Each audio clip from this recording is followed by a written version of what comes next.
Peace and power, drop nation. Are you ready to surf the wave? Are you ready to surf the wave? Can you feel it? Can you dig it? Love to everybody, man, out there. You know what I'm saying? Coast to coast, place to place. We're here for you. This is the drop. We got the drop. You got the drop. So what we going to do? Now that we got the drop, what are we going to do? And how are we going to get there? It's not about just, drop and drop forever. This is not a forever, just drop the drop. We'll be on YouTube forever, drop and drop, getting fancy. Nah, man, it's about getting organized. It's about getting serious. Serious about what? Protesting, marching, what? We have to get off the loop, off the grid, out the loop. You know what I'm saying? There's only one way to get your freedom. It's by getting off the reservation. Getting out of captivity. Once you know you're a prisoner of war, what's the natural reaction as a prisoner of war? To get off of the plantation. You're a prisoner of war.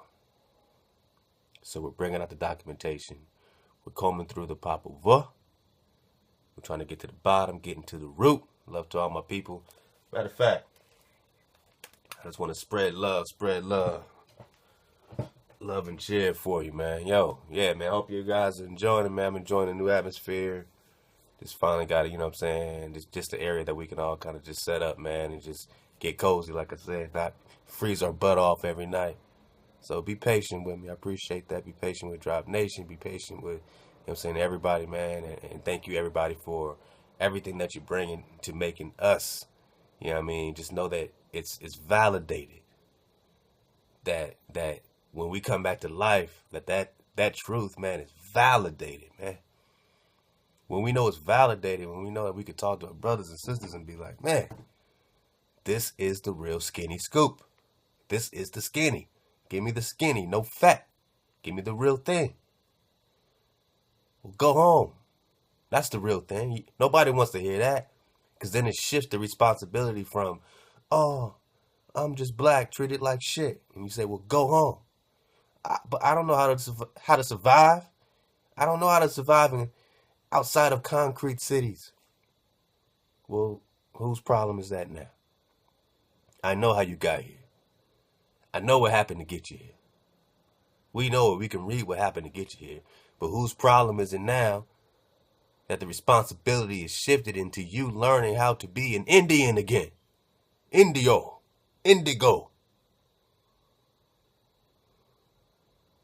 We got to get to the root of it all. Hey.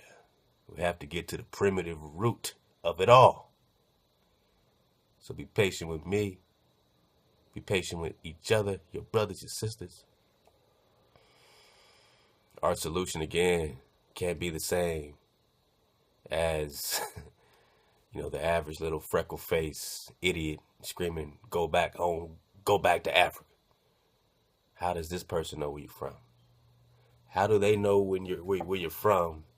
And this person has to write an inquiry into the distinctive characteristics of the Aboriginal race of America. In the 1800s, published in the British Library. Again, this person makes no qualms about it. Not at all. Not at all. British Library, the National Library of the United Kingdom. What does this person say? Are you from Africa? Did they come over here and say, oh, slam dunk? It's the breeze. You're from Africa. No problem. I know you're from Africa. You know you're from Africa. You from Africa. Published in the British Library, the National Library of the United Kingdom. It is one of the world's largest research libraries, holding 150 items, 50 million items. All right, let's get to it. The following essay was read at the annual meeting of the Boston Society of National History on the 27th of April. I mean, just read this. Is this play? You read it. Can you see it? Can you see it? Let me read it to you there. The following essay, this was read at the annual meeting of the Boston Society of National History on the 27th of April, 1842, and published by direction of the Society. In the present edition, I have made a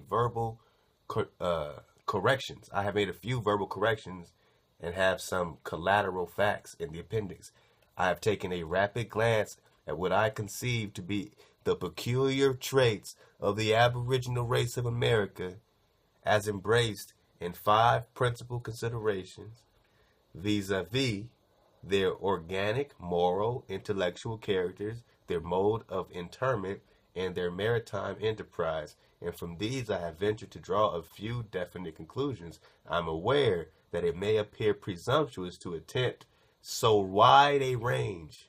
It may appear presumptuous to attempt so wide a range within the brief limits of present occasion, especially at some points can be touched only in the most general manner.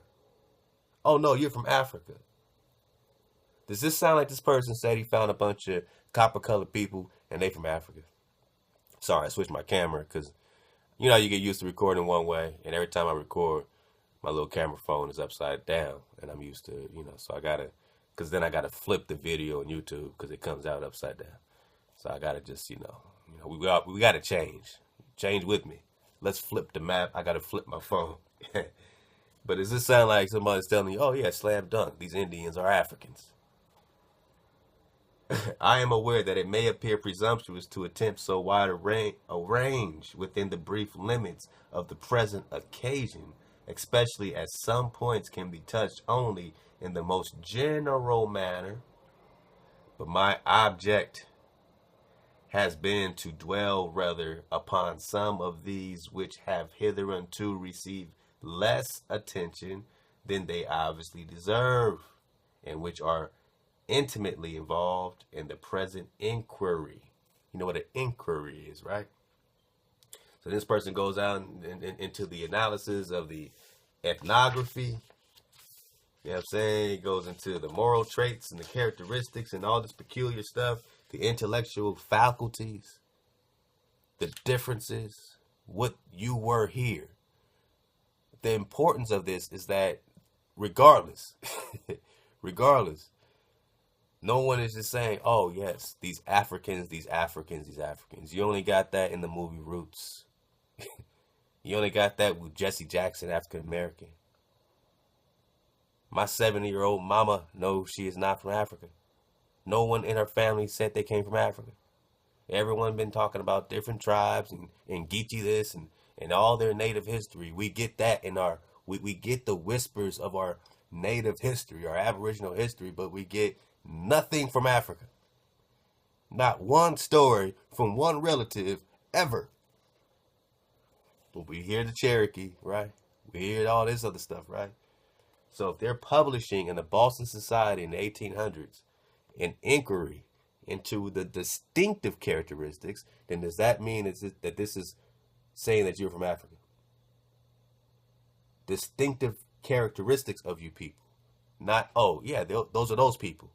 You know, those people. The same people that we're used to, you know, in Spain and all that. Like, oh, no. These people, I need to publish the distinctive characteristics of the Aboriginal race of America. So we're going to get more of this later. I'm so glad I got my library handy and nearby. I want to give right quick some special love to everybody rocking with us, man, because it's real important that you know how special you are. You know what I'm saying? To us, to me.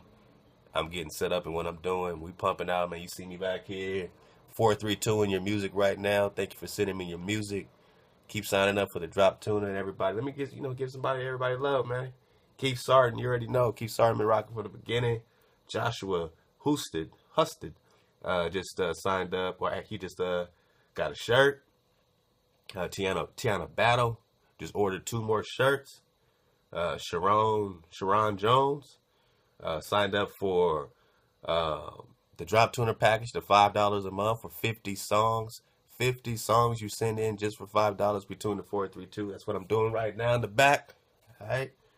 You got Sharon Jones again bought 4 shirts. All right. Dara Campbell, you know what I'm saying? She's been signing up for the $5, you know what I'm saying? Miss D, Copper Color Awakening, been, signing up for the $5 a month. So, sister, please keep sending your songs. Dropbox them in. I'll keep tuning them up.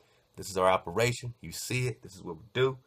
Jason Stu, Jay Stu, you already know. Stephanie Edwards, Justin Thomas, Antoine Daniels, Lashana Hunter, M.A. Truth. Our mother. Much love to you, sister. Much love to you. For real. You give me so much validation and hope and understanding.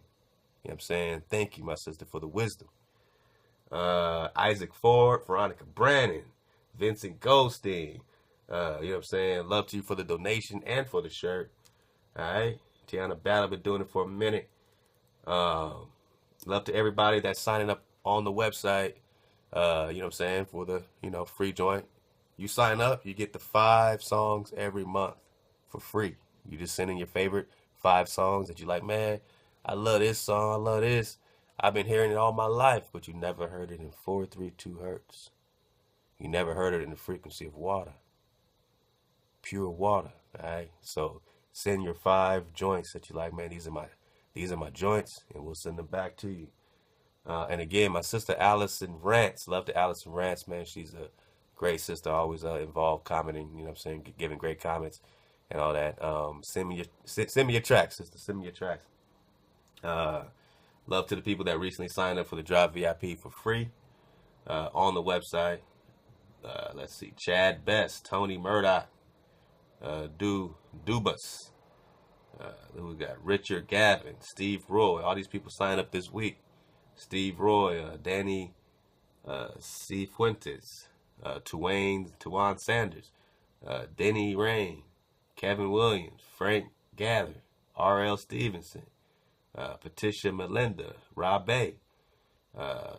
Was that Tashawn Thomas, Dante Manor, Jerry Hammond, Jamal Turner, Willie Appears Jr., Raymond Scott, Patrick Jeffrey, Kyle Scales, John LaFonte, Sefiso Malambi. All right, love to the family everywhere. I told you, man, the family's everywhere. Malambi, Trevor Shepard, Elizabeth Offment. Hope I said that right. That's people just signing up on the website. So we got about 190 people signed up, and we're going to start linking all y'all with much more perks of being signed up. Y'all going to get some perks. So we getting set up. Don't trip. Just keep grooving with us, moving and grooving, surfing the wave. Especially on the radio show, we're going to be giving out stuff, you know what I mean? So we're just trying to get everything set up. So, you're seeing it from literally the Valley of Dry Bones coming back to life. You're seeing me come back to life, man. You don't want to know my life story, man. What I've been through, man. You don't even want to know, man. I ain't even going to put my testimony on you. But just know that I'm here, man. And it's a miracle. It's a miracle. And I bring it to you miraculously from a miraculous vibration to remind you that you are a miraculous nation. Hey. Hey. Love to everybody that's also signing up for the Drop Tuner. You know what I'm saying? Doing all that. Chris Ham. Love to you, brother. Glad you got your tracks going. Daniel Gomez Vieira. Jeanette Maya Samuel. Isaac Ford. Jasmine Fletcher. Sister Jazz be dropping all kind of drops. So love to Sister Jazz. Kyle Samuel. Lashana Russell. M.A. Truth. Sister Nina. All right, so Terrence Golden, list goes on and on, man. So love to everybody that's really participating in all these ways. We're trying to give everybody different ways to participate, and that's going to keep growing. This is a tree. This is a tree, man. These branches keep extending all kind of ways, whether it's through the radio specifically platform, whether it's through the YouTube situation, whether it's directly, you know what I'm saying, what we're doing on the site, whether it's our live events, all right? So I'm so happy to be, you know what I'm saying, back in the heart of LA, back in the heart of Inglewood, where, you know what I'm saying, I grew up, man, and it feels good, you know, you know what I'm saying, just to, have, you know what it is, man. But at the same time, it's dope to, be in a place that I can prep my people, man, and be real close, you know what I mean, and have our live events, have our swag frequency events, have our independent artists come out and perform their music in 432 in a live, cozy situation to where everybody in the room is in that frequency all at one time. And they just doing it, man, supporting the drive, supporting what we doing. We supporting you, dog. We supporting what Lex Will is doing, what Sister Nina's doing. Buy her products, subscribe to Sister Nina, buy all our products. When we set up our drop shop right on the website, it's called the drop shop. It's not up yet. That's what we're coming with next. And all of us can just put our products up there and you sell it, man. We get nothing from that. We don't want nothing from that. But if it's dope and it makes sense, we'll put it up. And hopefully, you know what I'm saying, you get a couple sales, man. You know what I'm saying? Right now, our site gets about 15,000 hits a day. You know, we've been doing this since 2014. So 432 the drop, 432thedrop.com. You know what I'm saying? We're about 15 to 20,000 hits a day, you know what I'm saying, on the site. So it's dope to have that platform and grow and see how it's growing, man. So love to everybody that's been a part of that. And we are back. We are doing it, man. So thank you guys again for your patience. I'll keep tuning some music for your musical pleasure. But now it's time to get in the drop it, to get in the zone. You know what I'm saying? Love to you. I'm ready for you. The camera's right here. I keep forgetting. All right, let's go. Let's get in our drop zone. All right. I think we got it. I think we got another one. Right. So yeah, man. How y'all feeling? Everybody feel good? I want everybody to feel good. I want everybody to feel like it's gonna be all right. We gonna be all right, because we are. That's the bottom line. I mean, it's written that we're gonna be all right. So if it's written and you know it, then show it. Don't be all depressed walking around, you know what I'm saying, feeling like, you know, hopeless and all that kind of stuff, man. It's written. It is. I am. You are. All right? Either it is or it ain't. Most High ain't never made a fool out of me. He ain't gonna make a fool out of you. We surfing the wave, you know what I'm saying? So be confident and stay confident. You know, don't let nobody shake your rhythm. Don't let nobody shake your natural high. Hold up. All right. I know I marked it. Boom. Let's go. I'll make sure I didn't. Boom. Okay. All right. Told y'all be patient, man. Pretty soon I'll be a G at this. But right now, y'all gotta dig on it. And know that this ain't play. All right, let's do it. So yeah, love to everybody. Real talk, your participation is what makes this what it is. All right, let's get it.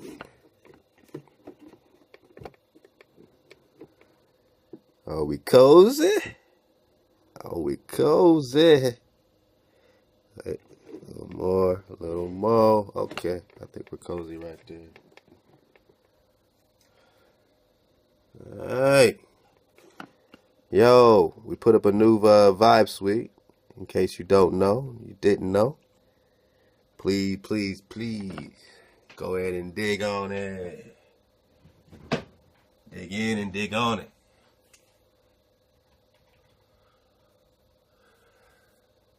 Where we at? It's the Ebony Eyes. Alright, so check it. You come to the site. You already know what time it is. We in there. Look at the vibe suites, y'all. We getting there. You're making it possible. It's happening. You got your indigenous flute suite, your lovers rock love songs, the high road, alternative, jamming rebel, reggae, mimosa, jazz, the basement, rap. I mean, if you want to hear Tupac and 432, Biggie, all that fun stuff, Twister, you know what I'm saying, real rap. And that's going to be in 432 right there in the basement. Neon Valley, pop, R&B, all that neo and all that stuff, you know what I'm saying. The midnight hour, you know what I mean, the bedroom music, if you want that vibration. You already know what time it is. That's how you got here, people. Right? Ebony Eyes. That's the new joint. Soul R&B. Ah, man, I've been banging this all day long. Let's cool one. That's our chill mix, man. That's another one of my very favorite suites. And the drop zone. Drop Dope drop mix. This is your mix. When you send in your music for the drop tuner, whatever the vibration is that fits this suite, it's your music. So this is Drop Nation's playlist exclusively. I have no input in this. This is yours. So enjoy the drop zone because it's very dope. What's dope is that you're Drop Nation and your vibration is so pure water. And when you really kind of hear the music and the frequency and all that and put it all together, it's really a beautiful thing, man. And I hear it in the music because it comes from us, you know what I'm saying? And again, it don't matter about, this is this and this got a curse word and this got a this and that. Look, man, you're taking a good step together. You're out of 440. It's a frequency war. The curse is the frequency. You worry about cursed words while you being cursed with your frequency. So we take you out that frequency, and then you figure out the rest. All right, so check out the dope drop mix. The Ebony Eyes is right now my very favorite suite, just because I guess it's that new for me. But it's a nice vibe, man. I mean, that's when you're gonna get that real soulful R&B. All right, soulful R&B. Alright, you're gonna get just some good feeling in here, man. It's gonna feel good. I'm not even gonna play, you know what I mean? I don't even want no drama from YouTube and their copyright strikes. Everybody's talking about the monetization. Oh, they're demonetizing the videos. I've never monetized. This has never been. I don't like to monetize information. I think the information should be free, should just be dropped. And I don't want a bunch of ads, and I don't want it to feel commercial like that. You know what I'm saying? We got a platform for that. We got products, you know what I'm saying, to build our capital in that way. But, you know what I'm saying, I don't want this to feel like some TV show or some TV channel. Nah, man, this is just drop. You don't have to wait for a seminar. You don't have to wait, you know what I'm saying, for no special event to get whatever is on my mind. I'm going to get it off my chest right away. But pretty soon, like I said, we'll be coming directly out of our site. Right now, we're just going to use Blog Talk, but we'll be exclusively coming from 432thedrop.com and not on YouTube. At first, my cutoff was going to be October, so it might still, this might be my last month on YouTube. If it is, you've been warned. But a little bit of soul is worth more than gold. Nah, but you know what I'm saying? I'll try to keep it pushing, you know, for, you know, a few weeks or so, man. But this is where I want to be. This is where I feel cozy at. And I hope that we have a few people, even if it's 15 people, that come over here and get cozy with us, man, and get that drop. That's what it's for, man. So I'm in it for the real. I don't care about, you know, but, you know, definitely shout out and love to everybody subscribing on YouTube and all that kind of stuff, man, and all that. But this is where it's going to be. So definitely sign up over here, man. When you go home, you know, get in there, man. Sign up, get with it, or you will get left on. Don't let the vibration leave you. This is 432, the natural vibration of Earth. Of Earth. Deal with it. Alright. We're going to get that drop. This is part 3. The Popol, Annals of the Cakchiquels. Back in the lab, we back. Tyrone Street got the drop. You already know. We got some good drop. Let's go, I'm going to go all the way to previews. I mean, obviously, we got that tech drop. We got some sports drop. Everybody kneeling. Everybody kneeling. No. And so what? These are the Indians. How you going to tell them not to put their hand over their heart for your anthem and your flag and your frequency after they've been invaded by you? You must be crazy. Or they must be crazy. They must be crazy. They forgot they were invaded. But somebody knows he was invaded. Look at his eyes. He's like, man, I was invaded, fool. I'm a prisoner of war. You're going to have to make me hail this and hail that. You know what I mean? Drop kicks, cast of the upcoming film, Kicks, Talk, Sneakers. Go, all right, so this is some film drop / sneaker drop. Drop kicks, deal with it. Marcus Acri, a.k.a. Hurt Beezy. something like that. Love to this king, man. He, you know, I love his delivery. Very intelligent and wise brother, man. Definitely subscribe, check out. I think you can find him now as Hurt Beezy. I think it was Marcus Acre before, so Acre, something like that. So love to you, King. You know, let me know if you. I'll change it to the new one, man. Let me know. Let me know. Funny drop. You know what I mean? You gotta keep them laughing over here, man. Sometimes you just gotta just say what's going on, man. You know what's going on. Historic drop. Once deemed fake, Maya calendar declared America's oldest manuscript by scientists. Very interesting, huh? What is he talking about?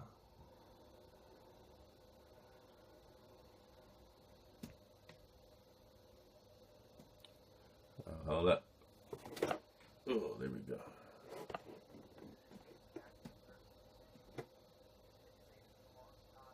Hold up. Let me get my volume up.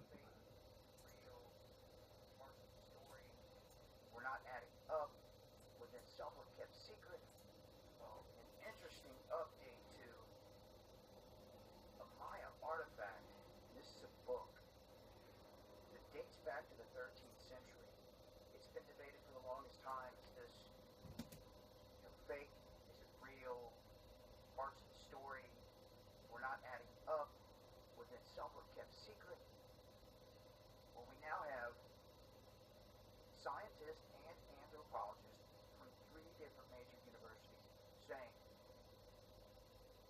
that this book, or this manuscript from the Maya, is the oldest surviving text written in the Americas.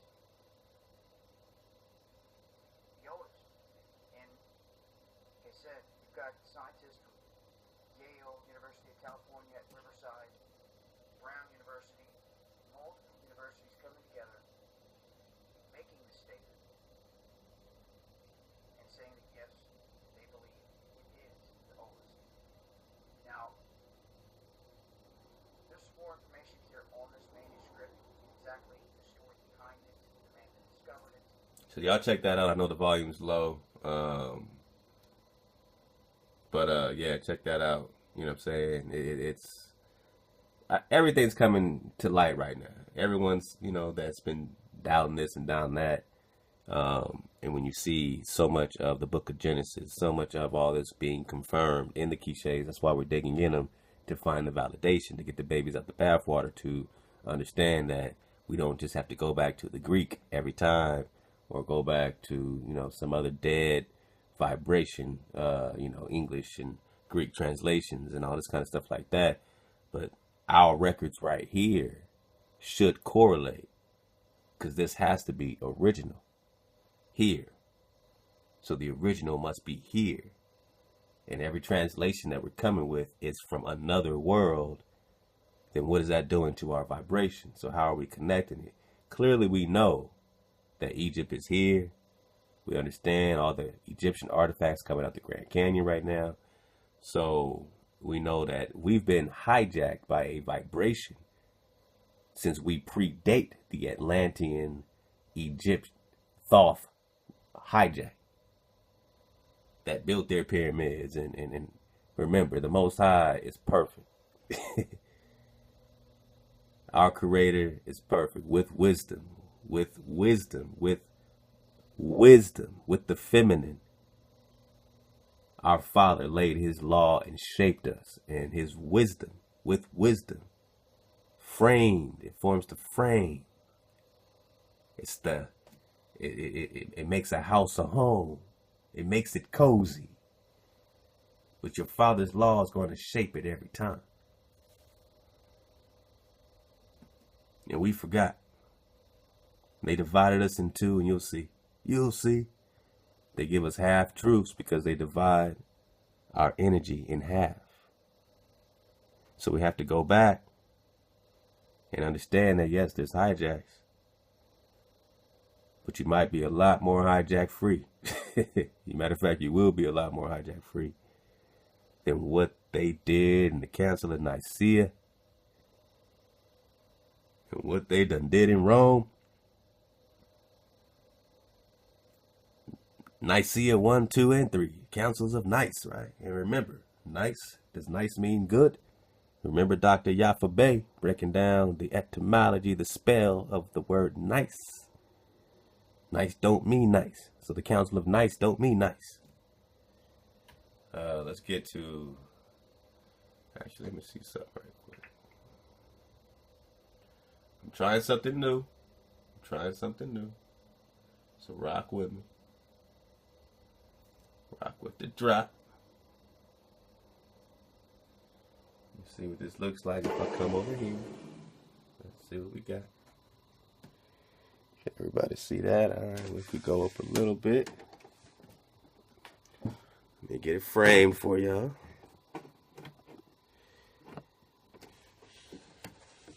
Boom. All right.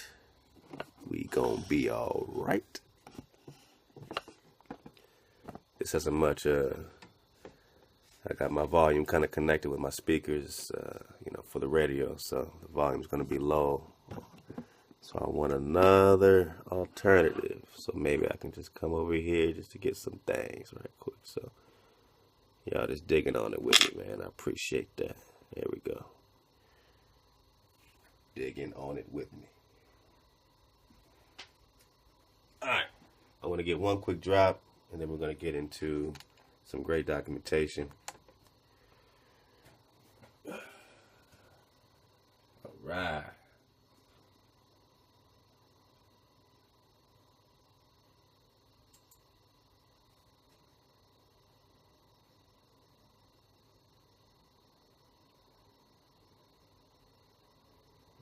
Right. Alright, so if you in SoCal like me, I'm in Inglewood, right by the 405. And this cat Dabu, he follows all these military convoys around. You know what I mean? So let's just check this one out. This is right here in Inglewood. Let's go.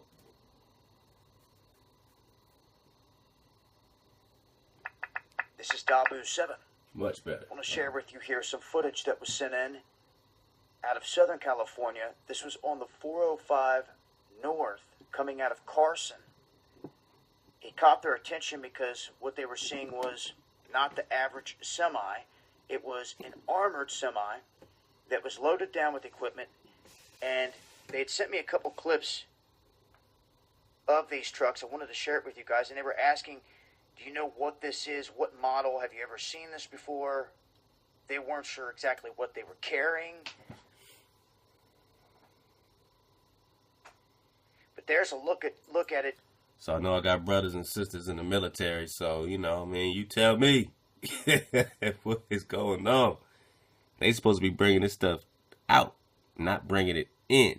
They're bringing this in domestically. What do you need this for? Domestically in Southern California. What do you need it for domestically in Michigan and everywhere else? We're seeing these convoys in Georgia and North Carolina. All over the place you're seeing this stuff coming in. Washington State, everywhere. Milwaukee. Don't you know they're playing chess? Don't you know they're just getting situated? Nice and cozy in your backyard, and you telling us what's the solution for black people? Let's have another debate. Let's have a seminar. While they bring this in, you want to have a seminar? You can see that this kind has the window cut out, as you can see here. It also looks like it has a hatch up top, fully armored. And also there were questions as to what it was hauling. It looked, they couldn't make out what it was, as you can see here. Sorry. They sent this clip in hoping to get some answers. So if anyone out there knows exactly what this system is, just trying to get to the bottom of it. If anyone has seen anything like it, I've done some research on different armored military vehicles. There's the HET-1A, there's the Oshkosh M1070, there's armored tractor units. I mean, there's all kinds of different stuff, as you can see here. This one is one of the closest kinds I could find to it. This is an armored max sleeper from the U.S. Army. In terms of the window, the way it was cut, this one has the full turret up top. Then they have these other units you can see here, which this is not the same as what we're seeing in the video clip. This is different, but it's armored and are used to haul tanks and other heavy equipment. So I just wanted to share that with you guys, and also if anyone has any answers as to what they may be hauling here. Look at the top. It's about the best shot I've got of it.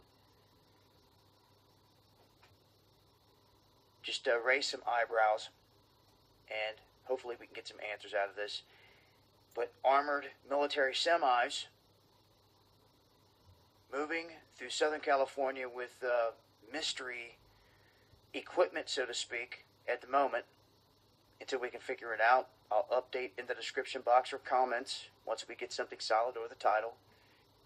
Or tonight on Underground World News Live. We'll be going live at 8 p.m. Eastern on Dabu 77. We'll be updating on this and many other things and reporting on any story. So all we can do is give you the drop. So when we say get out of the cities, you know what I'm saying? When we say Utah, when we say research the migration patterns, research those that are being called the Anasazi, the enemies of our ancestors. Research who you are, Negro, and research where you are from and where you've been. And regardless of what wilderness and this and that, it's all yours.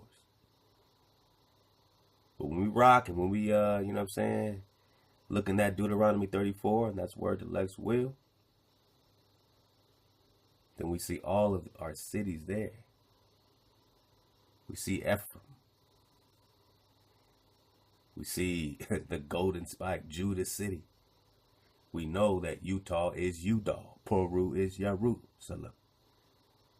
So are you ready to go right straight home to Jerusalem, the holy city?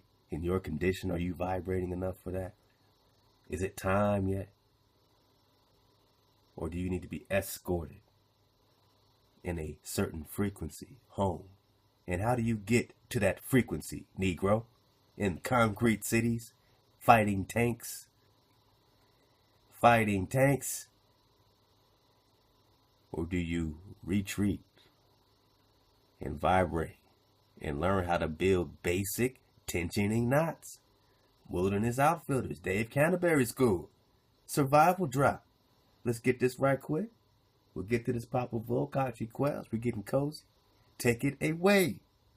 Learn something new.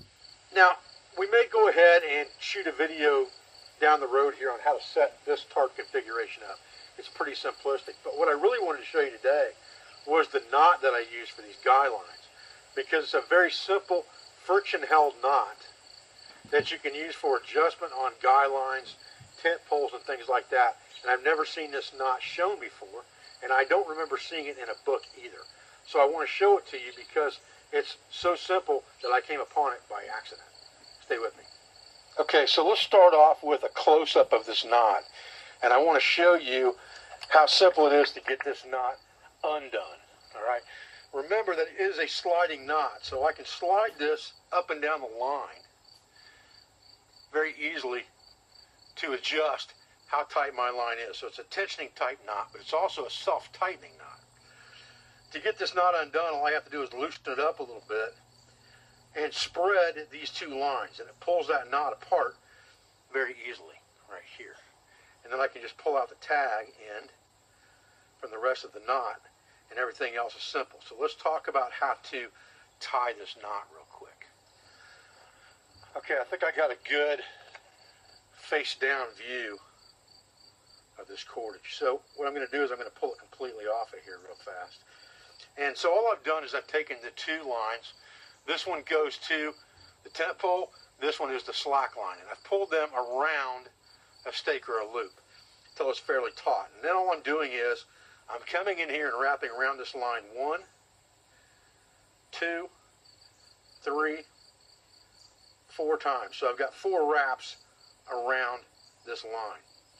Then I'm coming over here, and all I'm going to do is pass it over the top and underneath and cinch it down tight, just like this. And now what I've done is I've created a friction held knot that's self-tightening pulling in this direction and self-tightening pulling in this direction. So I can move it up and down this line all I want to, and it's going to stay tight. But again, if I need it undone quickly, all I need to do is slide it a little bit loose, spread the two lines, and it basically breaks the knots back, as it were, and loosens it up so that it comes undone very, very easily. I'm going to show you this one more time real quick. So these are our lines around our stake. One goes to our tent pole, one is a free line. I pull it semi-tight. I come in and just hold it with my finger and loop it around the line that goes to my stake 4 times, just like this. Then I can dress that up tight, come in here and go over the top of that line and back underneath, just like this. And that creates kind of a half hitch right there. So now I have basically the makings of a prusik knot here and a half hitch here, and everything is under tension from the opposite direction. So your half hitch is being pulled this way, and your prusik knot is being pulled this way to make it tension against this line. And now I can slide this up and down, and it becomes self-tightening.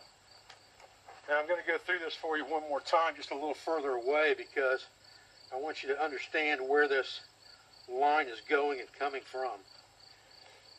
This basically is a loose line that is on my pole to my tent. And I've got it wrapped around a stake in the ground down here, just like this. So all I'm doing is I'm using that as a tensioning point to tighten the line up, coming in with 4 wraps around the line. 1, 2, 3, 4. Over the top of that one and underneath, just like this. Cinch it up. Now I could cinch it up like this to where it would pull straight out, and it's going to effectively do the same thing. It's going to tighten up on itself, but I'm going to have a loop sitting there. If I do that, it's going to come undone just as easily, and I give myself a pull cord basically to get that knot undone with by not pulling it all the way through. But if I pull it all the way through when I do it, all I really have to do, like I said, is spread the knot open between the 2 lines, and it breaks the knot open. And then I don't have a loop hanging out there. So that's kind of up to you. So 4 loops around, over the top and back through. Pull my tag in tight, just like that. So I got a good half hitch right there. And now I have a binding knot. I think what you're going to find with this knot is it's going to dress better for you and hold better for you if you pull your tag end all the way through and create that complete half hitch right there.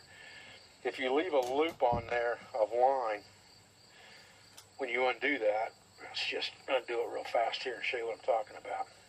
We break that knot down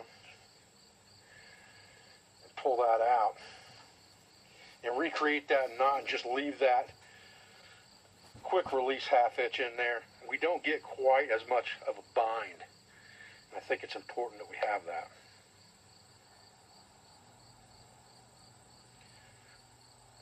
Alright, so if you leave the loop in like this so that you can just pull it out when you feel like it and get a quick release on it, I don't think you get as good a bind here as you do by pulling that tail all the way through. That's just my personal opinion. It will work either way, no question about it, and it just depends on whether you want that loop hanging out there or not, but that just gives you a quick release on that knot. That comes undone fairly easily so that you can pull it apart very, very simply. Again, I don't think either way is going to be right or wrong. I think they'll both work just fine. I think it's really what you prefer. If you like quick release knots, that's a good way to put a quick release knot in that thing. Alright guys, well I'm Dave Canterbury with Self-Reliance Outfitters in the Pathfinder School. I appreciate you joining me for this quick tip or trick video on this simple knot that you can use for tensioning your guy lines or tarp lines. I thank you for your views. I thank you for your support. I thank you for everything you do for our school, for our family, and for our business. For all of our sponsors, instructors, affiliates, and friends. I'll be back with another video as soon as I can. Thanks guys. Yeah. Much love right quick, man. My man Kari, Durgans out of Providence, Rhode Island. Kari's doing his thizzle. He does a lot with All Deaf Digital, Russell Simmons and them. Shout out to Jessica Sternick out there in the NYC. These are people, man, that we, you know what I'm saying, mess with heavy, man, especially coming up with the artists, all the independent artists. So Kari is just a dope cat, man. Hopefully I can drop this without getting a strike, man. You know what I'm saying? These people be tripping. This is all independent. All independent. Kari Durgans, man, featuring Ironic featuring Kari. It's complicated. Go ahead and dig on this, and we're gonna get right into the vibration. You know what I mean, drop track, drop artists, drop producers, all dope, man.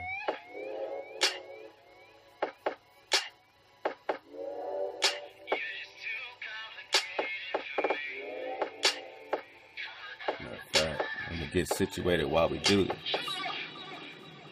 I got way too much in my mind. Don't get it. What you really want, you don't give it in a minute. Then you say you never mind and you want something different. Girl, quit playing. You don't even know your limits high.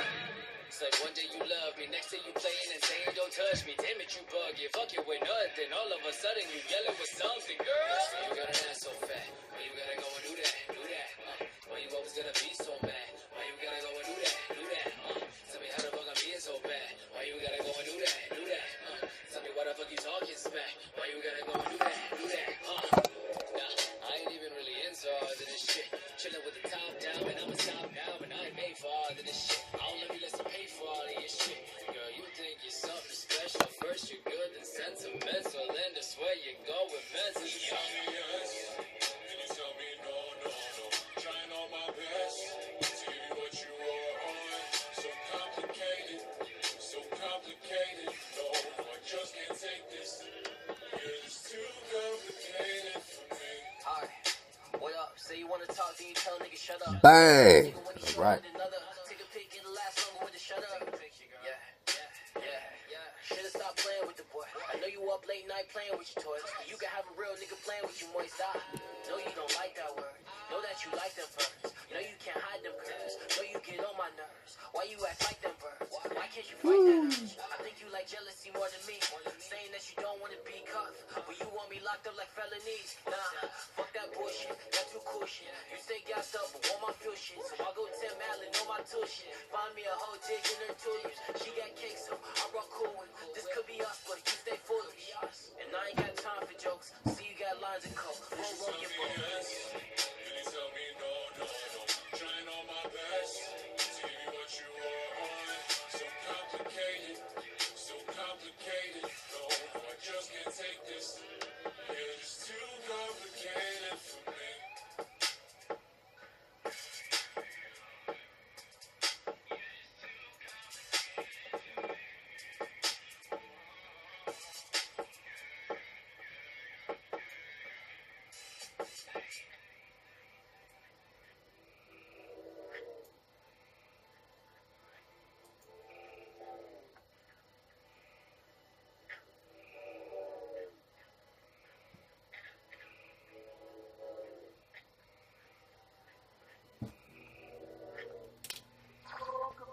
Kari Durgans in the building. Providence, Rhode Island in the building. Love the Kari Durgans, man. Can't wait to get our part 2 going. Love also to the King, Bishop Lamont.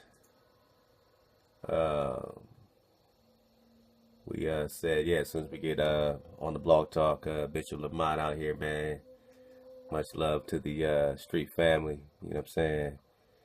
We're going to get the part 2 of that interview as well. I'll probably drop part 1 just to do it, man, because y'all, this brother kicked true to life drop, you know what I'm saying, behind the scenes, everything going on in the music business, all the energy, the vibration of it, you know what I mean? So we're going to get deep, man, until hopefully, man, you know what I mean, really, you know, I know the brother's deep. I'm just hoping he's willing to get as deep as we want to get, man, you know what I'm saying, into the frequency of you know, I mean, this brother was signed with the Aftermath, Dr. Dre, all that, so Hey, you know what I'm saying? Kings to Bishop Lamont, man. Truth seeker, truth teller. All right. Get with it, get with it, get with it. Yeah. Popol. All right. I'm gonna drop this link, and right quick, I just wanted to follow up on what we're kicking with the frequency, the sounds, what M.A. Truth is kicking. You know what I'm saying? With the Dr. Yafa Bey, who got the drive? M.A. Truth got the drive. Dr. Yafa Bey. So check out that joint, click on it, and you'll get the spell. This is breaking, showing you how to read the dictionary, reading in between the brackets, and which dictionaries to read, different things, the spell of the English language. Shout out to the family that sent me this, man. Drop Nation is so dope because the drop keeps coming. It says Phoenician to Phonics to Phoenix, how to guide by Kate of Kea. Inasmuch as there is a duality to words, all of them in all languages as one, so must there also be a duality in their building blocks called letters, numbers, and symbols, sigils. The singularity is only found in the sound, not the spells cast with them. I'll start with the letters and words to give you an idea of how to see within the words and spells they really cast in the duality reality. Creation can only occur when the idea is agreed upon in any way, shape, or form. In the same way, the legal name fraud, right? All caps, everything you sign, every document, every mortgage, every loan has all been your name in all caps. Every time you showed up at the courthouse, it's your name in all caps, right? So that is the legal name fraud. Enacts your literal reality death. Your legal name fraud enacts your literal reality death.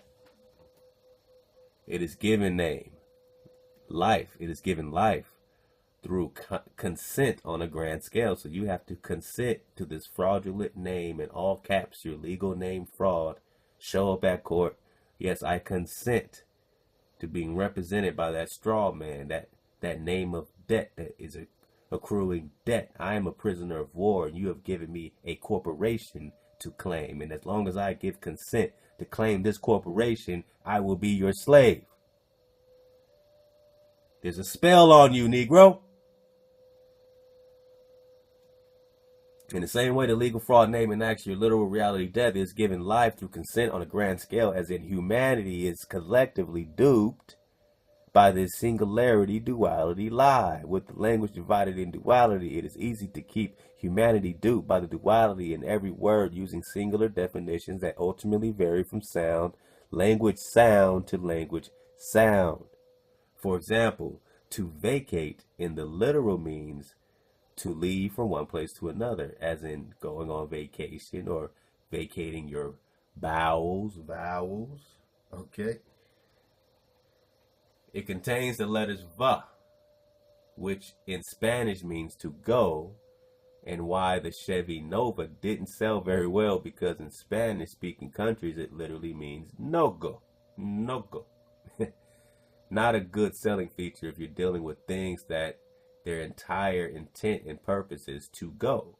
Ka has the sound ka, which means spirit personified. Ka means spirit personified in ancient Egyptian, where te is the same as you in language, as in nose te ipsum, or know thyself. So to go on vacation, where the hidden spell of te eon, or veka shion, shun, shion, sha, eon, chion, shun, sound, which literally means to shun yourself. You want to go on vacation, it literally means to shun yourself, offers an entirely opposite intent. The whole concept of the literal word of vacation is inferred as a good time, holiday, traveling for fun, etc. What I am trying to show you is the effects that can be hidden in the casual intent via word spells, such as the intent of those that wish to divide against itself, humanity. Works a treat non. Hey, dig on it. Each word is a construct of sound using intent of sigils, aka letters and numbers. I search for the heart of the Most High in every letter, word, number, sigil, as my root intent. Whenever I udder, give milk to any sound. Man, love to Kate. Man, y'all check out this blog. I'm gonna leave the link. Kate of Gaia, GAIA.files WordPress. Let's go. This is all the way in. All right. I search for the heart of the Most High in every letter, word, number, and sigil as my root intent. Whenever I udder, give milk to any sound. I nullify all contracts with language and sigils and started writing my own using the very sigils designed to enslave, because in every duality it must have an opposite, an absolute opposite. If one is in a duality reality, which we are, it's as simple as using all the rules to break all the rules at the same time. As an example, if the letters EA can make a E sound in any word, thus it is applicable for the sound can be now placed in every word language that sound letter combo appears. So one can pronounce bread as breed, speed as sped, speed, spread, bread, etc. That is using the rules to break the rules. I determine the sound of the word first, as I see fit, not as some programmed by multiple dictionaries realities. All are based in sound and where they appear in all words as spell forms. Deep. Example.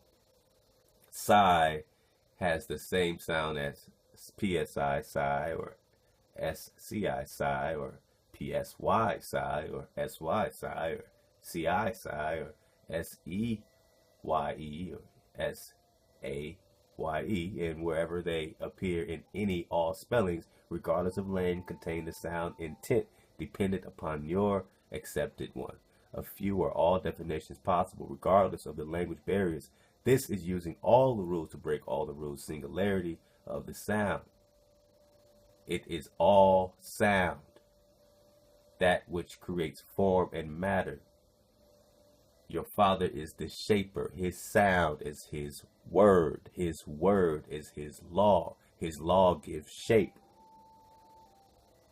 What reality do you want? If you are in order, you have a very pristine, crystallized vibration of a reality. If you're out of order, you live like shit and look like shit. And what is our state, Negro? And you know who you are. But I gotta wake these Negroes up that still think they're Negroes and have not connected to being sons and daughters of the first Adam from here.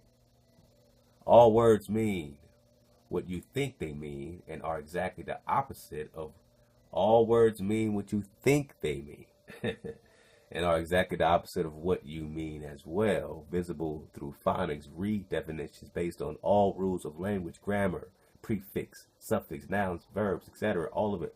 There are many fractal definitions in every word, where every letter, word, number create sentences individually and go exponential when combined with other symbols defined in the literal only sense. It is what I call hearing with your eyes and seeing with your ears.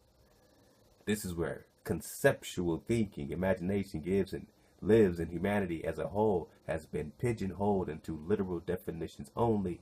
Literal definitions only. The real trick, if one wants to call seeing with the third eye a trick, it's quite simple. When one takes the time to actually slow their brains down enough to hear all the sounds in any given accepted word. Spell,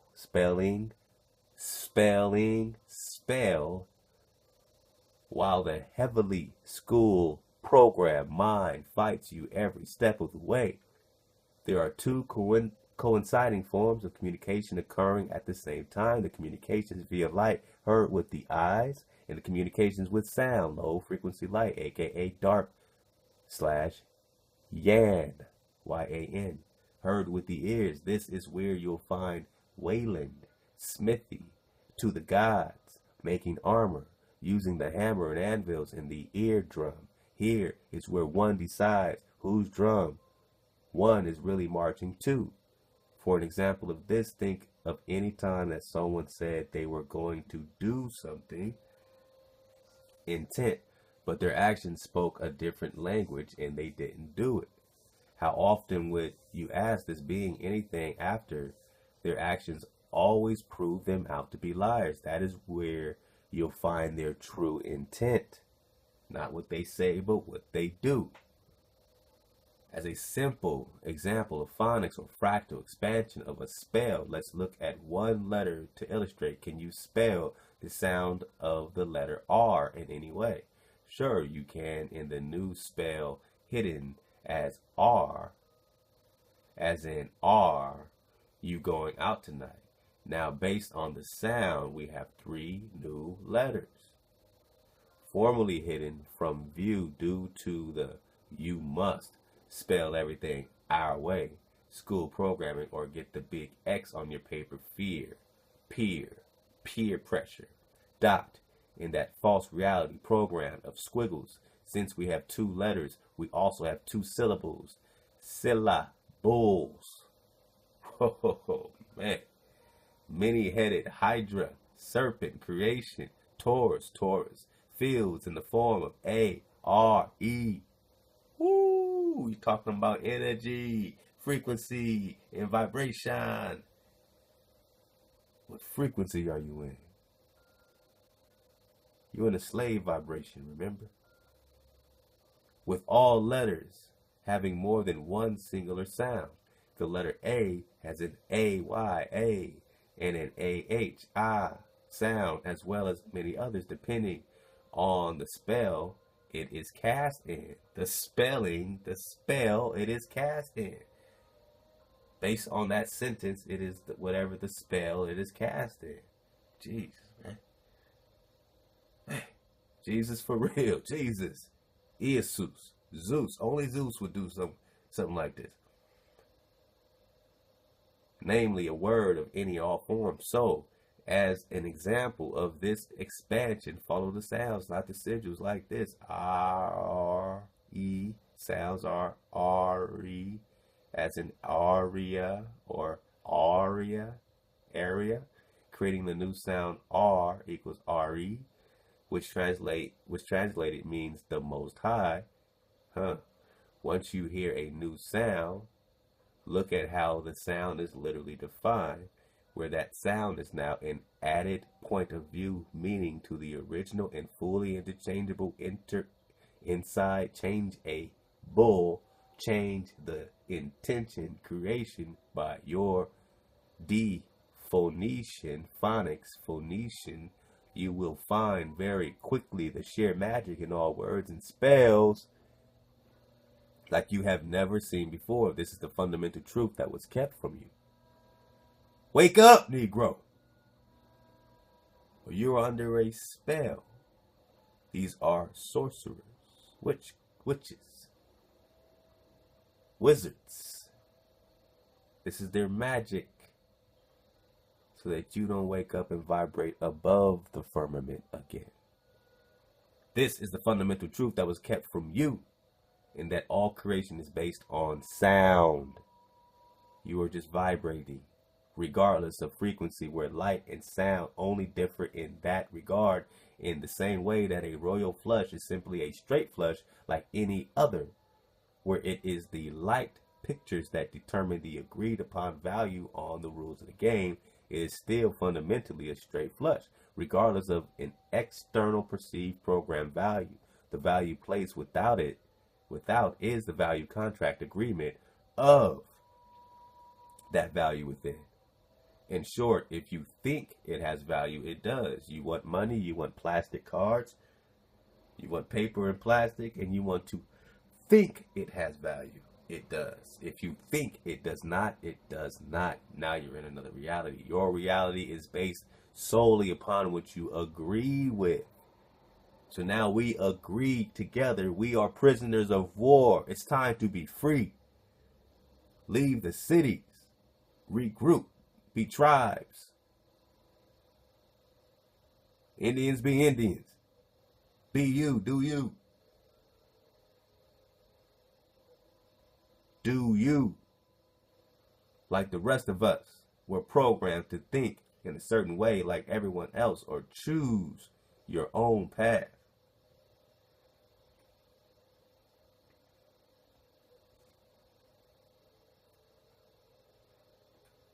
All right. Fundamentally, it all comes down to you. Your choice is to be part of the program or not, to pin the tail on your own donkey duality of duniki, X life, which means to surrender to creation's true life path itself, aka Christ mind, or the done key, end, life, lies. Antichrist, right? Those that think they are a legal name are as the walking dead with their 666 carbon pencil, marks of the beast. They think they are. Try playing in this commerce, whore of Babylon, dead world without that mark, and you'll experience this truth for yourself. Try playing in the commerce. Excuse me, going crazy. Try playing in the commerce, whore of Babylon, dead world without that mark. So you need that mark or you can't play the game.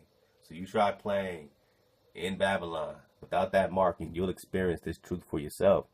I don't deal in theories. I put truth to the test once realized within, regardless of what some monkey program reality being thinks, having been one once.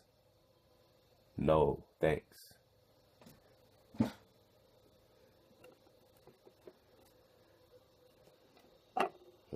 Get my battery.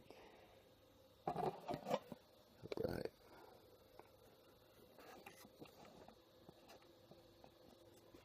Just get a little bit more of this here. You know, I never know any drop what I'm going to be drawn to, and then I get into something, so you already know. Ruwaka. The how-to is mind-numbingly simple, while the hard part is getting people to actually sit down for a few minutes to play. You have heard me and many others say to remove the PLGDG, pledge, in all words and reverse the intent using, in order, the replacement mirrors of RRKT. Here is a brief explanation of the sigil letter. Squiggle. On a 1-by-1 basis, the symbol of P is facing the opposite direction of the Greek letter Rho, revealing the mirror of intention. It is illustrated perfectly in the Vatican's chair Rho symbol, the XP overlay symbol, referring to by some as the Christogram, whereas it is the symbol of the Antichristogram, in its literal translation, intent reversal. It is the labyrinth, or rather the labyrinth. The P, the letter P in translation, is synonymous with Lucifer, penis, pencil, carbon 666 beast, Church of Peter. Alright. The letter L is left. The cane fields of the mind. The cane fields of the mind, where Abel is perceived as the right, the source of all creative seeds. It represents, in the simplest of terms, Lucifer, the concept of choosing evil over truth and benevolence. Please keep in mind that these are but a few of the fractal exposed in the sigils in order to expose the duality of this reality. But first, that duality must be found in self first. Don't expect to see anything if you cannot simply open your eyes and look. First, where programming insist you shouldn't out of an illustrated reality of this duality program since birth called fear. The D is only the half the whole, and thus a mirror divided. The G is a incomplete hex, not quite a 6, or psi, x, psyche, mind. Again, all of the fractal into more proofs than any ego can deny, let alone handle. Man, I mean, I just wanted to drop that first page, and I just had to keep going, but as you see, there's much more to it. There's about another 4 pages to it, so maybe we'll come back to it, but I just had to get going on that. So while we talk language, now this is this is all separate drop, you know what I'm saying, that you have sent me in Drop Nation, and look how this lines up. All praise the Most High. You talk about Cakchiquels being a very visual language. This is an article from the Huffington Post. All right, and there's a movie, a Mayan language film that was done, and this is an interview, I believe, with the director of that movie. He says, yes, it's super conceptual when you say volcano. So again, he says you talk about the Maya, the Cakchiquels, being a very visual language, very symbolic. So we just heard about the spells, and now we understand, just like Hebrew, you know, the Hebrew word for nose, you know what I'm saying? It's not going to be just, oh, nose. Nose in English doesn't mean anything, N-O-S-E. But in Hebrew, you know, it means literally the nostrils are flaring up. It's telling you a whole story about what you look like when you're mad, and therefore, excuse me, you know what I'm saying, anger. The word for anger in Hebrew, you know what I'm saying, would be translated to nose in English. Nose, because they see the nose flaring up when you're upset and you're angry. And that is the very visual language, very symbolic language of Hebrew. And look how that corresponds to the Cakchiquels, the Maya. Yes, it's super conceptual when you say volcano, ixcano. It doesn't just mean volcano like English. None of this has any meaning except for the spell. It is more something like the internal force of the mountain which is boiling and looking for eruption. That's what it translates to. That's what this translates to. Volcano just means, this translates to the internal force of the mountain which is boiling and looking for eruption. It is very beautiful. The subtitles you see in the U.S. are really more interpretations than direct translations. So we speak interpretations. Whose interpretation? Whose intent are we speaking? Whose spell? Who's spelling? Even the word X-Kanu, normally if we use our characters to write it, I think the correct form actually starts with X, like a K sound. So it's not X, it's K, no. K. But I decided to put the letter I before the word because IX is the feminine prefix in the language, all right? So when we say, with that I in front of it, Ixcano, however you pronounce it, it is a kind of female volcano, okay? I love this idea because the word Ixcano, however you say it, alludes to the strength built up inside the mountain, the strength built up inside the mountain. So at the end, it is a volcano, but it's more conceptual. So you see how that ties in with language, with the situation, with the spell and the language, and what they're calling the Christ mind, which lets you know right away that's the hijack. You're speaking a hijack language and a hijack vibration. This is a dope article. We won't really get all this because I want to get into, you know what I'm saying, what we're getting out the annals of the Cakchiquels, but it gives you some more background on it. This article explores many ways the Cakchiquel Chronicles corresponds with the Book of Mormon, aka the Mormon Codex, an ancient Ame'rican book. So we're going to get more into this. The Cakchiquel Chronicles were originally in Cakchiquel, a post-classic Mesoamerican language. So again, we're talking about language. You see how the Most High lines this up. This is all separate drop. Recorded in Latin characters. That's the, you know, after they took it out, after they, you know what I'm saying, tried to extract it and translate it. Translated by scholars into various European languages beginning in 1855. The Book of Mormon was originally in an unknown pre-classic Mesoamerican language with Hebrew roots. Oh, Mesoamerican means pre-hijack, Negro. Do I need to pull up a Mesoamerican pre-hijack and let you know who you are? I mean, shit. You can type Afro, Indian, Black. How you want to do this? How y'all want to do this? How you want to do this? Mesoamerican, pre-hijack. What do they look like? What do you look like, Negro? Who am I talking to right now? These are Mesoamericans.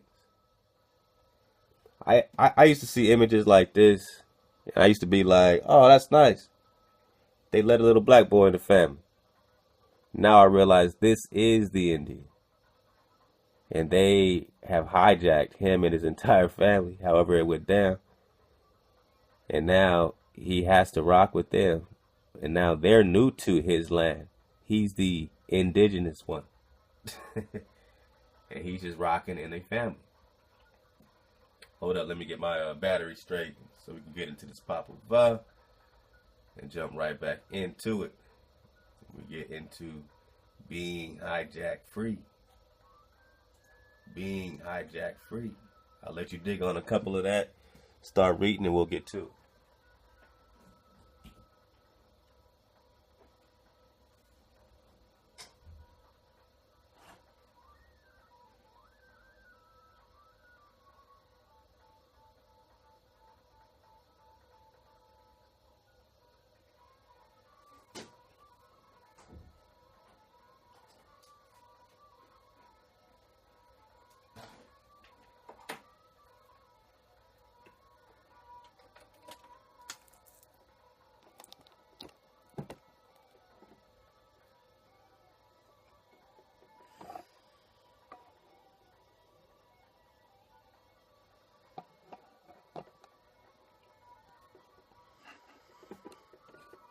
Right, battery check is good. Let's go.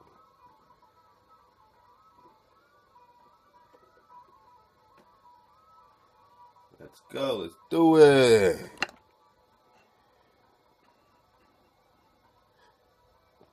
Make sure everyone can see. Okay.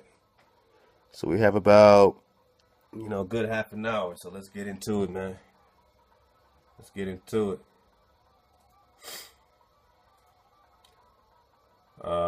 Yeah, that was it for that. So dig on it. You got the links. I'll leave them for you as usual. But again, let's just for a known, the Book of Mormon was originally in an unknown pre-classic Mesoamerican language. Mesoamerican language. These are the people of America, copper color, found here by the European, according to the 1828 Webster Dictionary. Don't make me pull it up again on you. So the Book of Mormon was recorded, Mesoamerican language, and some demonstrated Hebrew roots. So this unknown pre-classic Mesoamerican language with Hebrew roots for a known Mesoamerican language with some demonstrated Hebrew roots. See the blog article Utah Aztecan. The Book of Mormon was recorded in Reformed Egyptian characters for a powerful, remember Egypt was here. All this is going on here. Powerful demonstration of significant Egyptian influence in the Almec. Read Stephen C. Compton's book, Exodus, Lost, described in the previous blog article. All right, so you got a lot more to dig on when you want to go into the pre-contact Cakchiquels divided into two groups. Again, they were two groups and came together to form one branch. And they had Hebrew roots. So we know all this substantiating evidence breaking these people down. There's two families coming back together. Now we got this correlation between northern and southern kingdoms. Ephraim Yehuda, Judah. Alright? So, you know, I got these up so we can all kind of refer back to them. I just wanted to kind of put your attention as we continue in our reading, and we'll just get to it. And again, we're not going to obviously read the whole entire book of Cakchiquels and Popol, but this is just an introduction to it. I'm just leading y'all to it. So, you know, it doesn't matter how deep we get, but we're just laying down the foundation of the foundational legends that all this stuff is based on. Period. And we got some of this last time with the Cakchiquels. The Cakchiquel people and language have been spelled as all these different ways. So let's go down to where we were. But definitely go back to that part 2.5 where I got on that. What does the name Cakchiquel mean? Racino states that it means those of the red tree. Racinos. Alright, so again, this is Racinos' version of the Annals of the Cakchiquels. So cop on that. So this Racino states that it means those of the red tree. In the Annals of the Cakchiquels, as translated by Racinos, it states, when we arrived at the gates of Tulan, we received a red stick, which was our staff. And because of that, we were given the name of the Cakchiquels. Oh, our sons, said Gagavitz and Cakchiquel. Britain gives a different but somewhat similar translation. The name justification seems embellic, lacking the profunding of symbolism necessary to establish a kingdom. This would not be a rallying standard for the troops of a deified emblem for their god, as was typical among the Maya, as discussed by Linda Shield. Then it gets into the name of Cakchiquels is composed of three parts. Kak, meaning red, Chi, the Chi power, get your Chi, having several meanings as quell, is the Cakchiquel, transitive verb care, meaning to paint, like paint. Everyone agrees that Kak, all these ways to spell it, Kak, is red. So the red men, based on their name, Kak, ruddy, red, but not red like pink, but red like ruddy, brown. All that's in the name. Chi does not mean tree, stick, or wood. That would be she.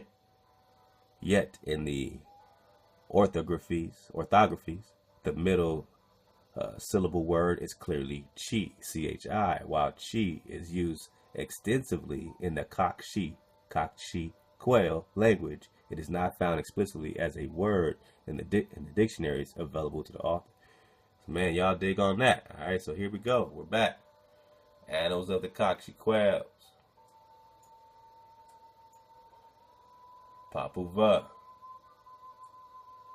Now, we're going to get back to where we left off. But again, this is the Annals of the Cakchiquels. You already know.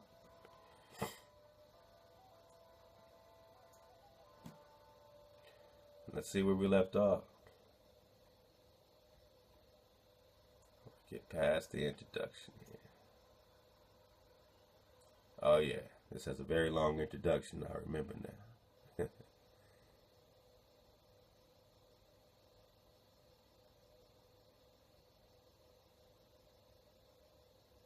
Okay, here we go. And remember, this has the Quiche translations.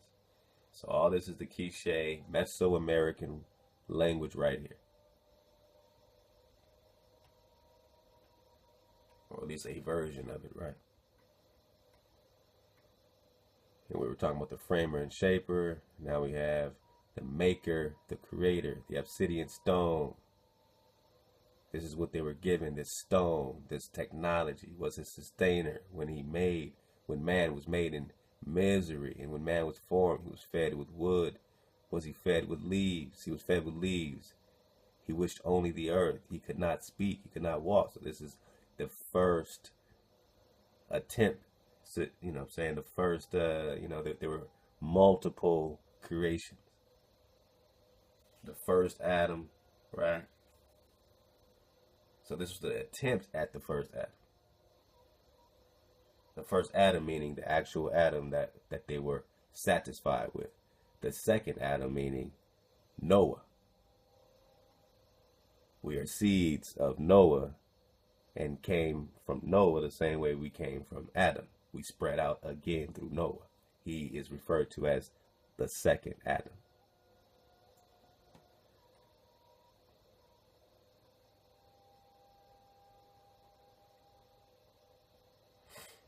All right. Then were we ordered to come by our mothers and fathers, we, the 13 divisions. Remember last time we said the 13. We keep hearing 12 tribes. What? Remember there was a double portion. Joseph, Menasseh. So this 13 divisions and the 7 tribes and the 13 divisions of warriors. And we came to Toulon in the darkness of the night. And the coming gave our tribute. They took tribute from the warriors of the 7 tribes. They were drawn up in the order on the left of Toulon, where were the people of the 7 tribes. On the first hand of Toulon were arranged the warriors. First the tribute was taken from the 7 tribes. Next the tribute was taken from the warriors. But it was only the jade and silver and green feathers worked and sewed together with articles painted and articles sculpted, and for the gifts, flutes, songs, astrological calendars, and reckoning calendars, fine and common, Cakchiquels, and only cacao, something like that, and only such riches were paid in Toulon, and only riches the warriors bore from Toulon were their bows, their bucklers, and rounded shields. All right, so we got some of this last time. I want to get ahead a little bit. Check out part 2, because we covered this.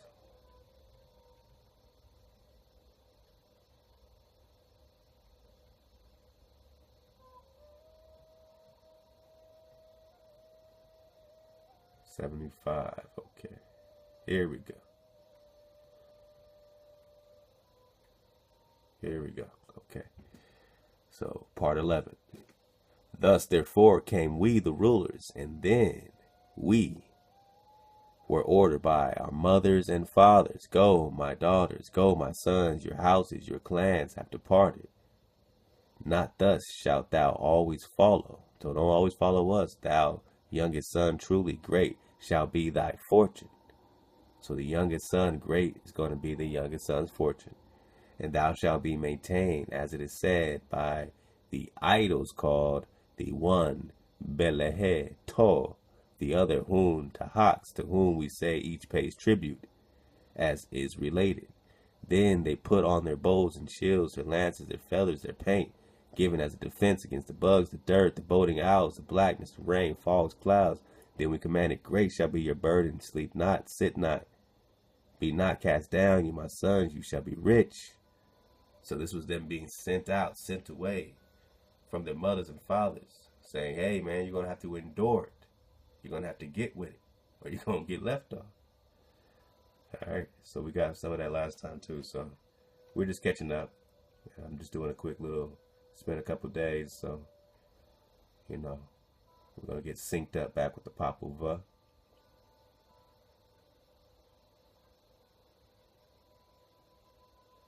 Okay, so we got that with the owl. All right. So hopefully everyone's all caught up.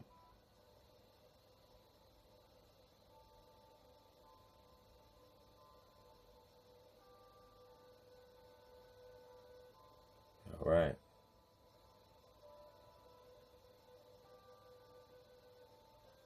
So this whole joint right here, we got this before too, but it talks about them passing through the sea. They were gathered together, the warriors of all the 7 villages at the sea. A great number perished, devoured by sorrow. There is no means of passing, nor is it told of anyone who has passed the sea. How are we going to get across the sea? Said all the warriors of the 7 villages, who can? Who will find means to pass the sea? In thee alone, my brother. In thee alone have we hope, said they all. So they're talking to their chief. Who are they following? We said to them, this is the Quiche, this is the Cakchiquel. Can we theorize that they are talking about the same character, the same foundational legend as Moses coming back home into their mountains and valleys? Now they need to cross a sea. This is your Mesoamerican, your actual, your documents here that they took and hijacked and remixed. We said to them, you may go on, you may be first. Who will find the means of crossing while we are here? All of us spoke to us, and then all of them said, have pity on us, our brothers, since we are all stretched on the shore of the ocean without seeing our hills and plains. As soon as we were asleep, we were conquered. As soon as they slept, they got conquered. We, the two oldest sons, we, the chiefs and guides of the warriors of the 7 villages, oh my brother, with that we had passed and could see the burdens given us by our mothers and fathers, oh my brother. So they spoke. At that time, the Quiche nation had increased. Our ancestors, Gagavits and Zaktukoa, said, we said to them, we suffer also, our brother. We do not live stretched out on the shore of the ocean, where we cannot see our mountains, where they are. As you say, O warriors, you people of the 7 villages, we shall pass over at once. Thus we spoke, and soon all of them rejoiced. Now there was a red tree, here we go, our staff, which we had taken in passing from the gate of Tulan, and therefore we were called the Cakchiquel people, O our sons, said Gagavets and Zatua. The root of this, our staff, was pushed into the sand of the sea. The root of this, our staff, was pushed into the sand of the sea, and soon the sea was separated from the sand, and for this the red tree served, which we brought from Tulan. Soon the sand was as a line, and we passed out. It became wide above the sea, and below the sea became wide. Then all rejoiced when we saw sand in the sea. Whoa, imagine that. And many counseled together. There indeed is hope. We must gather together on these first lands. All right. So if they are, let's just say that Atlantis was being sunk. Let's say that there was a major sinking of situations, and they needed to cross over this particular bit of water, and they use this red staff. Now they need to get back on whatever lands are coming up out of the water, and they called them the first lands. So I ask you, is Africa there? That's why we have to look up geologists. We have to look up what they are researching as which lands are older. And you will see the documentation in these ancient records of how this land came out of the primordial waters first. This is older than so-called Africa. Here. First lands, they said.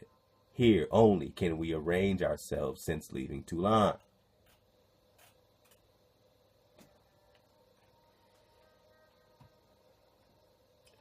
They rushed forth and passed across the sand, and following one another, we came to the shore of the sea.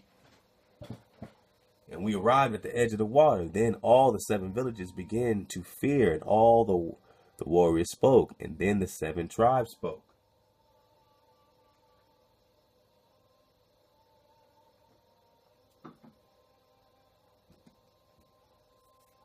Do you not see our burdens? Yet it is not long since we lifted up our faces with you, ye rulers, ye warriors. Did we not come from the sun rising with you, that we might seek our hills, our valleys? Why are they calling it theirs? They're not saying they're conquering a new world. They're not saying they're in some place that they don't know, or they know they have a birthright, a contract. Joshua has a contract. Abraham has a contract here. You have land rights here, which is why your other melanated brothers and sisters signed treaties to get their own land contract. And yours is done away with, just like your laws are done away with, right? It's not your land anymore, right, Negro? You're from Africa, right? You'll never have land rights here. You'll never have any rights here because you're a foreigner here, right? Because they took you from another world, right? You're a foreigner here, right? You'll never have rights here, right? No, you're indigenous here. You have all the rights in the world here. This is your land. Have you not seen the burden, the green feathers, the garlands? So spake the 7 tribes and commanded and said, it is well. And the 7 tribes took counsel what to do. Afterwards they went on to the place Diekokvanku. And then they went on to another place, Miahua. There many gathered together, having thus arrived at Miahua. They thence departed for the place called Valva Chakun. Try, man. And there they rested, and many gathered together, and departing, they arrived at the place called Tapku-olaman. Then they gathered together there. All right, so, and we took counsel there. So this is all after crossing the sea. Then they took counsel there, and their fathers and ancestors, Gagavits, the framer and shaper, right? Gagavits, and Zektekoa, framer and shaper, the nuclear family, the mother and father. It was after we had arrived there that we first unloosened our burden. So when they finally got to this spot, I reckon it could have been in the Four Corners, in Utah, Arizona, around this area. That's when the Aztecs, Joshua, Moses and Joshua started slicing and dicing all the Canaanites out that land, clearing it out all the way through the East Coast, clearing all the way down into Mexico, pushing down into Tenochtitlan. And it was after we had arrived there that we first unloosened our burdens. All the warriors said, whom shall we make to be our head? We, the masters of arms, the masters of booty, the assigners of tribute. O thou, our younger brother, and thou, our older brother. So said they us. Then we said to them, it is but a little while that we look to make war, and already we are prepared. Our standards are ready. Our burdens are loosed. They are the burdens which were given us by our mother and father. Here are our standards. I am the sage. Thus we spoke when we unloosed our burdens, our loads of maize, our standards, our paints, bows, shields, and double-headed lances. So when they say their burdens, they're saying the stuff they carried. These are the things that our mothers and fathers gave us to carry. These are your burdens. We're not talking about just bad times, you know what I'm saying? We're talking about the things. So when they unloosened their stuff, the maize, which is the corn, the paint, the bows, the hair, all that stuff, they finally got to unloose that stuff because they carried it for so long. Thus we showed ourselves before the face of all. First, we adorned ourselves with our bows and our shields and 2-headed lances, our feathers and paints. We put them all on, and we said to them, on with you, you our younger brothers, you our elder brothers, truly this war is certain. So they knew that they had to get the slicing and dicing. We must enter upon it. We must test our bows and shields, our shields. It makes little difference which way we go. Choose ye the road, said we to them. It is not for us to choose the road, they said. Choose thou the road. Thou, our younger brother, thou, our teacher, said they to us. Then we chose the road, and we told it to them. All of us then gathered together, and soon we met face to face, a party of warriors, and called those of Nanovalcot and those of Zik, if that's the K, Z, X, cockpit. I'm trying to do it with the X's or the CH's. Cockpit. All right. So dig on it. Thus were on the borders of the ocean. They were there in their boats. All right. Now we get into that. So right quick, let's do our dismount in the Popol. Remember, we're always syncing this up. We got the good 1-2 slugger. Let's see where we're at.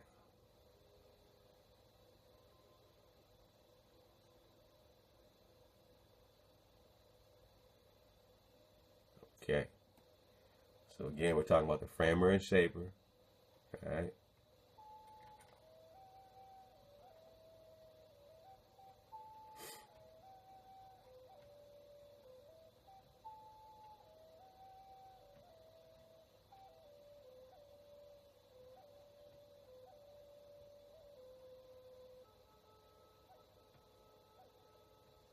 All right. Okay, so here we go. Creation of the animals. That's what we're doing. We did all that. We left off on the fall of the animals. Then it is said to the deer. Then it was said to the deer and birds by the framer and the shaper. With wisdom. Wisdom is your framer. Wisdom is your mother. Your mother rests with you when you are in order of your father's law of your father's house. It is your father's house. Your mother, you know what I'm saying, is the creativity. Is the framer. You see? That's what they were getting at in the Matrix. When they had the sister, you know, the oracle and all that kind of stuff like that. The framer and the shaper. They take all that and turn it into their masonry, right? Framer and shaper. So then it was said to the deer and birds by the framer and shaper, she who has borne wisdom and he who has begotten sons, speak, call, moan. Don't moan or cry out. Speak to one another, each according to your kind. Talking to the deer and birds. Don't moan and cry. Speak according to your group. They were told, the deer, the birds, pumas, jaguars, and serpents. Speak therefore our names. Worship us, for we are your mother and father. Say this therefore. Huracan, youngest thunderbolt, and sudden thunderbolt. Heart of sky and heart of earth, framer and shaper. She has born children. He has begotten sons. Speak, call upon us, worship us. They were told. But they did not succeed. They did not speak like people. They only squawked and chattered and roared. Their speech was unrecognizable, for each cried out in a different way. When they heard this, the framer and shaper said their speech did not turn out well. And again they said to each other, they were not able to speak our names. We are their framer and shaper. This is not good. And she who was born children, he was begotten sons to each other. They were therefore told, you shall be replaced because you were not successful. You could not speak. We have therefore changed our word. Your food and your sustenance, your sleeping places and your place of rest, that which belonged to you shall be in the canyons and the forests. Nevertheless, because you have not been able to worship us or call upon us, there will yet be someone else who may be a worshiper. So this is the progress, right? We shall now make one who will give honor. Your calling will merely be to have your flesh eaten. And there it is. Thus be it so. This must be your service, they were told. Thus were commanded the animals, both small and great, that were upon the face of the earth. Then they wanted to test again their fate. They wanted to make another attempt. They wanted to try again to arrange for those who would worship them. All right.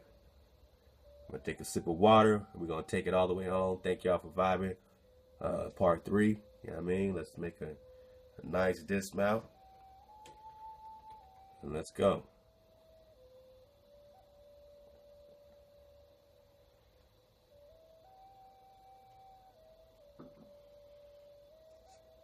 Go ahead and pull it up. I hope, everyone's digging on it on their own. It's a lot to dig on. Something that me is telling me to dig in on this, so I'm doing it. I know the Most High is bringing all this stuff out for a reason.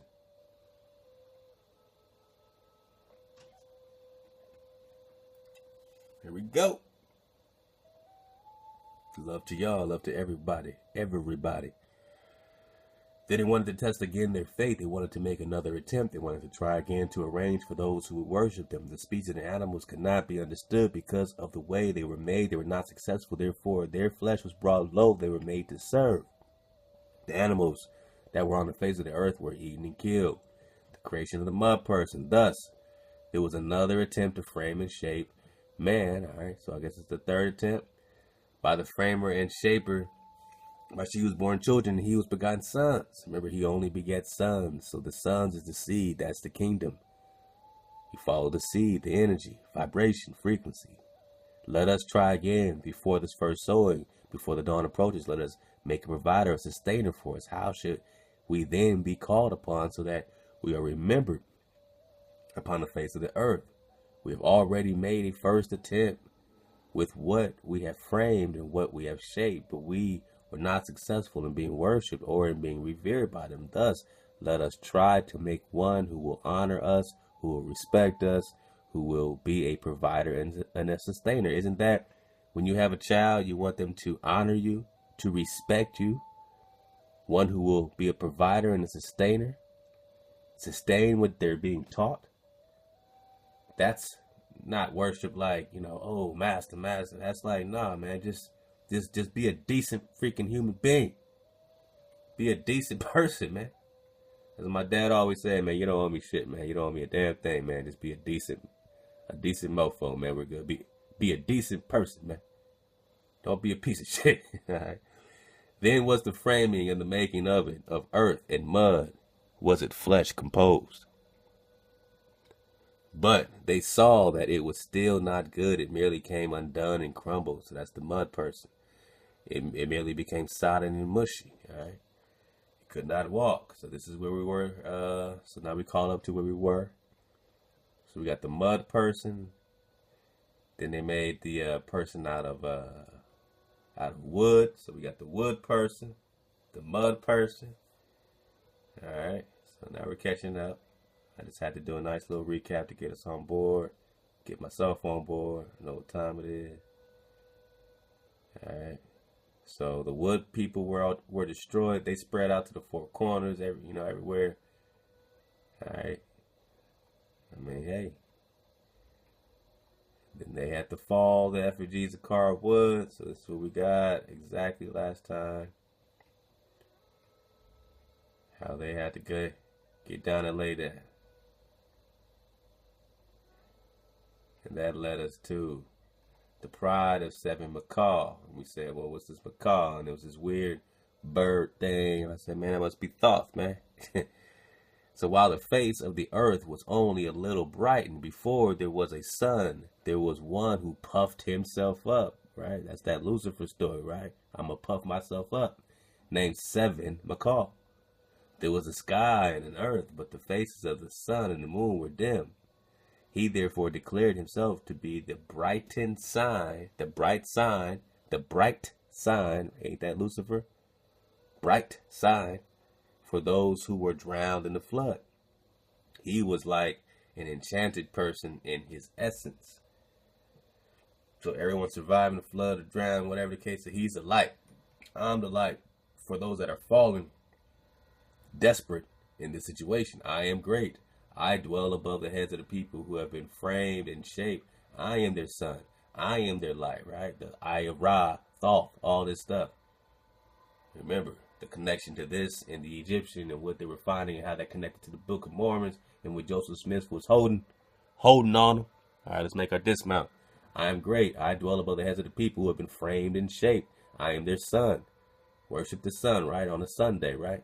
I am also their light. I am also their moon.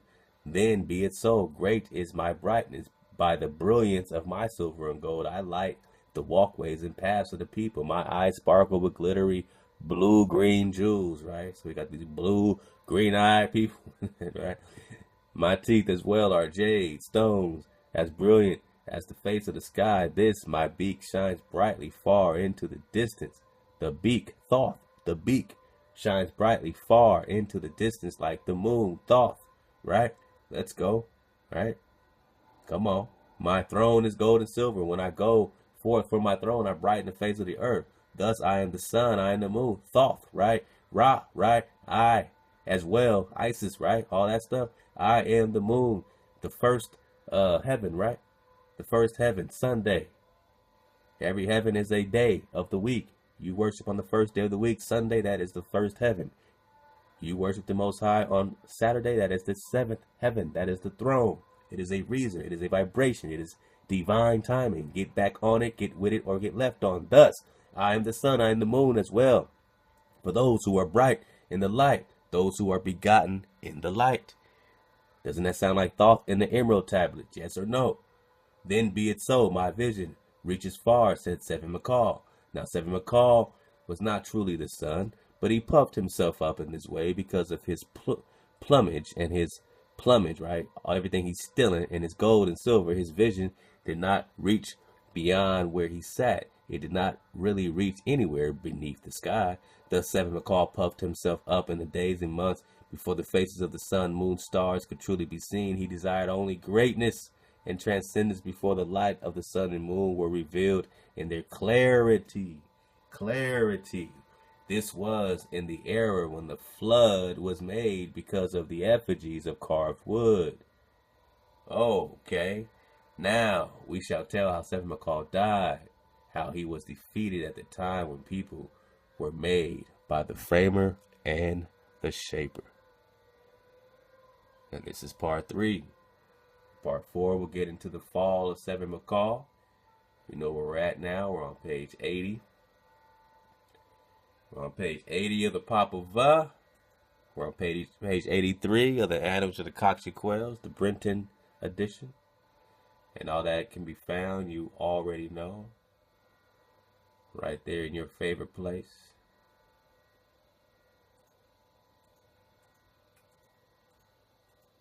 Boom. Boom. Right there in your favorite place, man. So thank y'all for vibing. I'll see y'all in part 4. And much love to you. I appreciate your patience and all your support. And be strong, be steadfast, and be sure of yourself. Be sure about who you are as an indigenous person holding the indigenous truth, holding the keys, holding the perspective. I love everybody. Stay up at all times. Choose up at all times. Suit up at all times. And don't you be no play. Love to y'all. Thanks for vibing in the studio. You already know how we do it, man. We at you.